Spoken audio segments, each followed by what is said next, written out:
জানা আছে, এগুলোর কিছুই মোহাম্মদ জানে।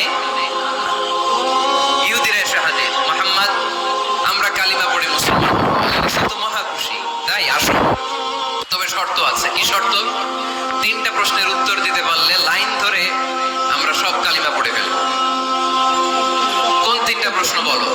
তারা প্রশ্ন শুরু করলো। প্রশ্ন নাম্বার 1, মা হুয়া রূহ। মুহাম্মদ বলো তো রুহু কারে বলে? রুহু কি? এই যে রুহু, এটা দেহের মধ্যে ঢুকলে মানুষ নড়ে চড়ে, অ্যানিমেশন, জীবন্ত প্রাণবন্ত, আছে না নাই? এটা যখন চলে যায় আর লড়ে আর নড়ে চড়ে। 2 কান্দে ছিল যে তোমার 2 জনা পাহারা, তোমারে একলা থুইয়া পালাইছে তাহারা, তোমার 8 কুঠুরি 9 দরজা বন্ধ এবার হলো রে হলো, মুখে আল্লাহ রসুল সবে বলো, দুয়ারে আইসাছে পালকি নাই হরি গাও তোলো রে তোলো, মুখে আল্লাহ রসুল সবে বলো, ও মুখে আল্লাহ রসুল সবে বলো। ঠিক কিনা?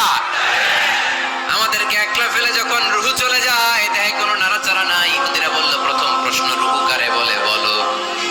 2 নাম্বার প্রশ্ন, মান হুম আসহাবুল কাহফ। আসহাবুল কাহফ সম্পর্কে কি জানো? কি জানো বলো। গুহাবাসী, গুহাবাসীদের সম্পর্কে কি জানো? অনেক আগে তারা এসেছিল পৃথিবীতে। 3 নাম্বার প্রশ্ন, মান হুয়া যুলকারনাইন। যুলকারনাইন সম্পর্কে কি জানো বলো। প্রশ্ন কয়টা? প্রথম প্রশ্ন কি সম্পর্কে?